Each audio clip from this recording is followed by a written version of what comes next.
Breaking news చూస్తున్నాము. బండి సంజయ్ పై వేటుకి రంగం సిద్ధమైందా? నిన్న జరిగిన కౌన్సిల్ ఆఫ్ మినిస్టర్స్ సమావేశంలో ప్రధానమంత్రి మోదీ ఒక హింట్ ఇచ్చారా?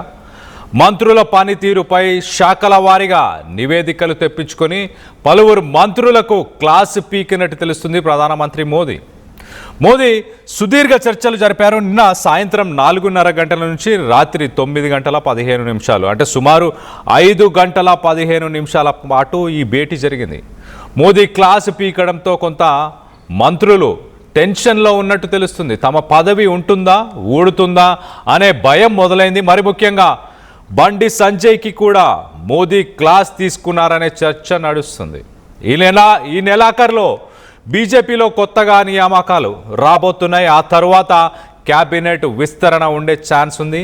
మరి కేంద్ర మంత్రి వర్గంలో భారీగా మార్పులు చేర్పులు జరగబోతున్నాయంటూ వార్తలు వస్తున్నాయి. సుమారు 25 నుంచి 30 మంది మంత్రుల మార్పులు చేర్పులు జరగబోతున్నాయి. మరి అవే శాఖలు మళ్ళీ ఇస్తారా, ఇతర శాఖలు ఇస్తారా, లేకపోతే పూర్తిగా మంత్రిత్వ క్యాబినెట్ ఎక్స్పాన్షన్ నుంచి మొత్తంగా మంత్రి పదవినే తీసేస్తారా అని ప్రస్తుతానికి చర్చ నడుస్తుంది. నిన్న మొత్తంగా చూస్తే కనుక 35 మంది ఇండిపెండెంట్, అలాగే 36 మంది సహాయక మంత్రులు, అలాగే 30 మంది మంత్రులు, మొత్తంగా 91 మంత్రులు విత్ దేర్ సెక్రటరీస్, రెస్పెక్టివ్ సెక్రటరీస్తో పాటు నిన్న కౌన్సిల్ ఆఫ్ మినిస్టర్స్ మీటింగ్లో వీళ్ళందరూ పాల్గొన్నారు.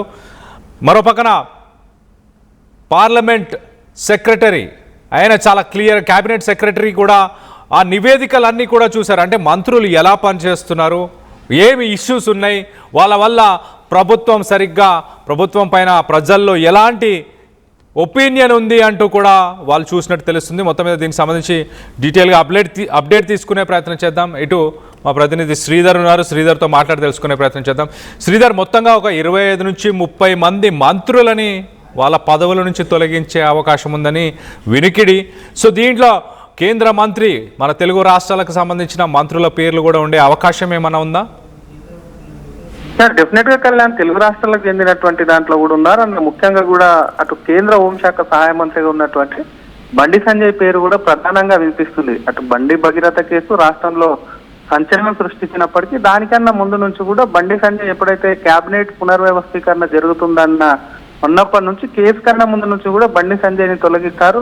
అటు పార్టీకి సంబంధించినటువంటి రాష్ట్రంలో కొంత కీలక పదవి కూడా ఇచ్చేటువంటి ఛాన్స్ ఉంటుందన్న ప్రచారం జరిగింది. కానీ నిన్న జరిగినటువంటి మినిస్టర్ ఆఫ్ కౌన్సిల్ మీటింగ్ లో క్లియర్ కట్ గా కూడా ప్రధాని నిన్న 4:30 ప్రాంతంలో ప్రారంభమైనటువంటి మీటింగ్ దాదాపుగా 9:30 వరకు, అంటే దాదాపు 5 గంటలు జరిగింది. ఈ మీటింగ్ కు సంబంధించినటువంటి వివిధ మంత్రిత్వ శాఖల పైన కూడా ఆయన రివ్యూ చేశారు. ఎక్కడెక్కడ ఏ పనులు పెండింగ్ ఉన్నా, ఇంకా చేయాల్సినవి ఏంటని చెప్పి చాలా మంది మంత్రుల మీద అసంతృప్తి వ్యక్తం చేయడమే కాకుండా దాన్ని వేగం పెంచాలని చెప్పారు. దాంట్లో క్లియర్ కట్ గా కూడా ఒక ఇండికేషన్ ఇచ్చారు. ఏ డిపార్ట్మెంట్ కి సంబంధించినటువంటి వివిధ శాఖలకు సంబంధించినటువంటి దాంట్లో కూడా ప్రధాని, ఎందుకంటే కేబినెట్ పునర్వ్యవస్థీకరణ అనేది కూడా వచ్చే నెల జరుగుతుంది. ఈ నెల చివరి వరకు కూడా అటు బీజేపీ నేషనల్ ఆఫీస్ బేరర్లు వేస్తుంటారు. పార్టీకి సంబంధించి ఇంకా కొత్తగా నితిన్ నబీన్ అధ్యక్షుడు నియామకమైనంత అనంతరం కూడా ఇంకా ఆఫీస్ బేరర్లకు సంబంధించి కూడా అటు ఇంకా నియమించలేదు. దానికి సంబంధించి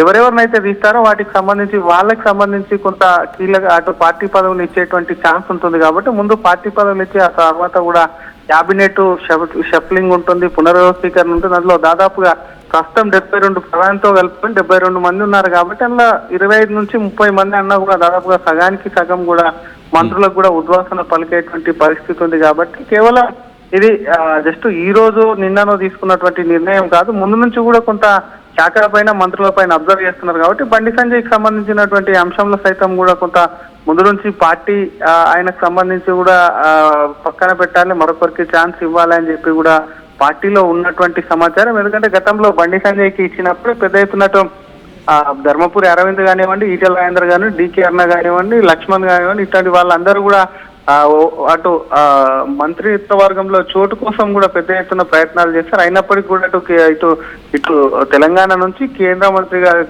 కిషన్ రెడ్డి, బండి సంజయ్ ఉన్నారు. కాబట్టి ప్రస్తుతం ఉన్నటువంటి ఈ పరిస్థితుల్లో ఒకవేళ బండి సంజయ్ని ఇస్తే ఎవరిని పెడతారు? ఎందుకంటే ఇందాక చెప్పినటువంటి పేర్లలో ఇంకా నలుగురు కూడా నలుగురు ఉన్నారు కాబట్టి మరి నలుగురిలో ఈటెల్ల లేదా అరవింద్ లేదా బీసీ సామాజిక వర్గానికి ఇస్తే వీళ్ళు ఉంటారని చెప్పి కూడా పెద్ద ఎత్తున చర్చ జరుగుతుంది. మరొక పక్క కిషన్ రెడ్డిని మాత్రం తొలగిస్తే మాత్రం డెఫినెట్ గా ఆ ప్లేస్ లో మహిళా మరియు రెడ్డి సామాజిక వర్గానికి చెందినటువంటి డీకేఆర్ ఉంటుందని చెప్పినటువంటి పరిస్థితి కూడా పార్టీ వర్గాల్లో చర్చ జరుగుతుందని చెప్పొచ్చు. మనం క్లియర్ కట్ గా బండికి సంబంధించిన అంశంలో కేవలం అటు జాతీయ పార్టీ కాదు ఇటు రాష్ట్రంలో సైతం కూడా ప్రతి బీజేపీ కార్యకర్త కూడా అటు బీజేపీ కార్యకర్తకు సంబంధించి కూడా అయోమయంలో కొంత ఉన్నటువంటి పరిస్థితి. మంత్రివర్గం నుంచి తప్పిస్తారని కూడా చర్చ జరుగుతుంది. గతంలో మంత్రివర్గం నుంచి తప్పించిన రాష్ట్రంలో కీలకంగా బాధ్యతలు అది కూడా రాష్ట్ర అధ్యక్షుడు ఇస్తారేమో అని చెప్పి ఆయన అనుచరులు కానివ్వండి, ఆయన అభిమానుల్లో కానివ్వండి, కొంత పార్టీ కార్యకర్తల్లో సైతం కొంత వారికి సంబంధించి కొంత నమ్మకంగా ఉండేది. కానీ బండి భగీరథ కేసుకు సంబంధించిన ఇష్యూ